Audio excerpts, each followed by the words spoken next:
This video is brought to you by my new book, Genesis Saga: A Call to Aid. If you're craving a science fantasy adventure that's more in the spirit of Star Wars before Disney ruined it, then feel free to check out the links in the description. It's available in both ebook and paperback.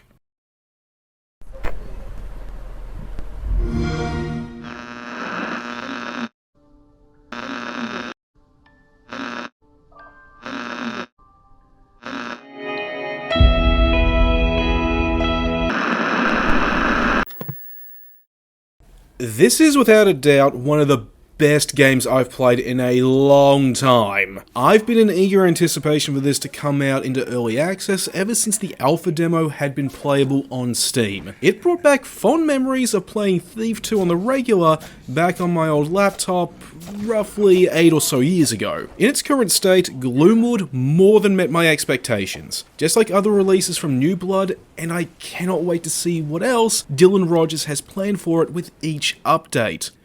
It's just a shame that while I do already love this game, it also left me woefully disappointed thanks to one thing. But that's for later in the video.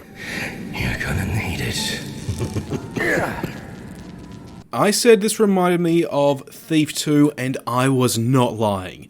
This plays like a more refined and modern take on that game's gameplay, essentially what we should have gotten with the Thief reboot, but this isn't a Thief title, so we're free to kill enemies. If you're willing to face the consequences of screwing up stealth and facing off against an angry hunter. It all works and it's easy to pick up and play thanks to some easy to understand stealth and combat systems. Stealth working on the principle of the less visible and audible you are, then the less likely enemies are to notice you.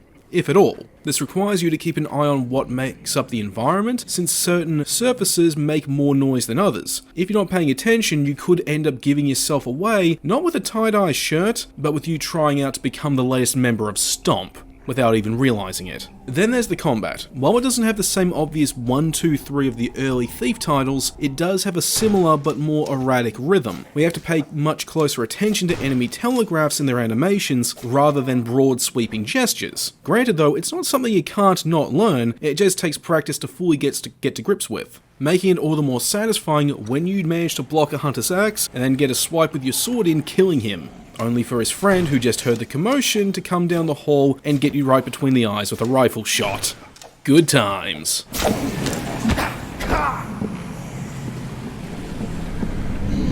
This is complemented by a thick atmosphere of nocturnal dread that brings back fond memories as a kid of walking home late in the day as the sun began to set. Gloomwood's retro aesthetic lends itself well to creating an uncanny feel to its world, which is made all the more creepier by its striking art direction, realistic lighting, and well-realized sound design. The whole world feels believable and lived in, something that's carried over to the game's HUD design. Dylan Rogers went with a minimal approach to the HUD that works well and has been taken to a wonderful extreme. Basically, next to nothing is shown on screen. If you want to check your health, you basically have to pull a card out. To check your ammo, you gotta crack your guns open and see what bullets are still good and which have been spent. And visibility is indicated by a ring on your thumb with a gem gleaming in the light. This all works a treat, not only because it further pulls you into this dark world, but because it leaves you sweating bullets. When you're in a tight spot and you need to check something,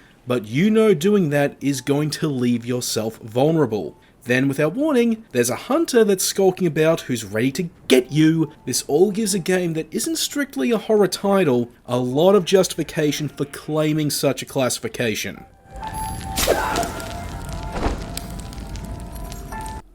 Speaking of horror, something else that I love is that Gloomwood lifts its inventory system straight out of one of the greatest horror games ever made, Resident Evil 4. A grid-based briefcase with a limited space where you have to manually organize everything, from weapons to ammo to healing items and random crap for efficiency, all scaled in a way that's believable to the system. But there are two things that make this inventory stand out from its obvious inspiration. For one, accessing it doesn't pause the game. This leaves you open to getting shanked while you're sorting your shotgun shells from your cans of baked beans. What's more is that when you want to throw something out, either to make space or to use for a distraction, you actually have to manually place it somewhere on the floor around you within your peripheral vision. This is a small touch that further adds to the game's immersion and keeps the player concentrating on their surroundings, and I love it all the more for this small inclusion.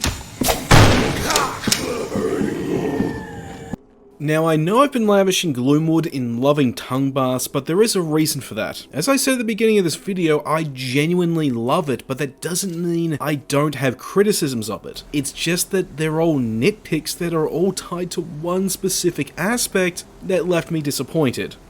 It's in early access, so it's not done yet, and this is driven home by bugbears like numerous instances where I've been completely obscured in shadow while an enemy is looking for me, yet they were able to see me without any problem. The visibility gem too, being on your thumb, makes it easy to lose sight of it compared to the ones from Thief, which are front and center at all times, and worst of all, in its current state, it's too short! I wasn't expecting this to already be a 20-hour experience, but I was expecting more than what I got. The reason being that the earlier alpha demo, it showcased part of the city and the sewers, while in its current state, Gloomwood's early access release only features our journey to the city's outskirts and nothing else.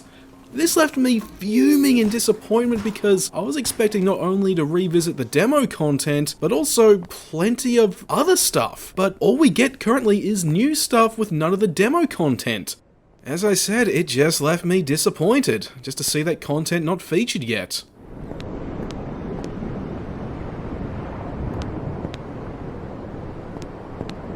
My early access disappointment aside, I enjoyed the time I did spend with Gloomwood.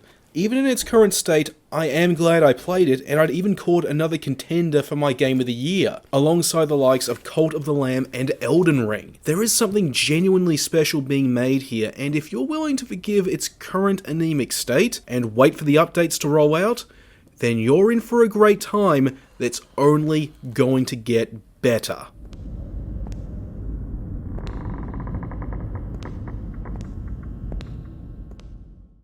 Hey, thanks for checking out this video. I really do appreciate the view, and if you really liked it, then feel free to hit the like and the subscribe buttons, or maybe also feel free to check out my book too. Links are in the description. Now, for the next video, I'm planning to do a horror showcase to celebrate Halloween, and I've already picked out at least one title I'm going to look at. The Alone in the Dark game from the 2000s. I played the hell out of that back then in high school, and I actually want to go back and revisit it. If you also want to see some more gaming content, I've also started a series of mini reviews I call 10 30-second reviews. They're exclusive to BitChute and Odyssey at the moment, so feel free to check those out as well. I've got all that more coming up, so please stick around.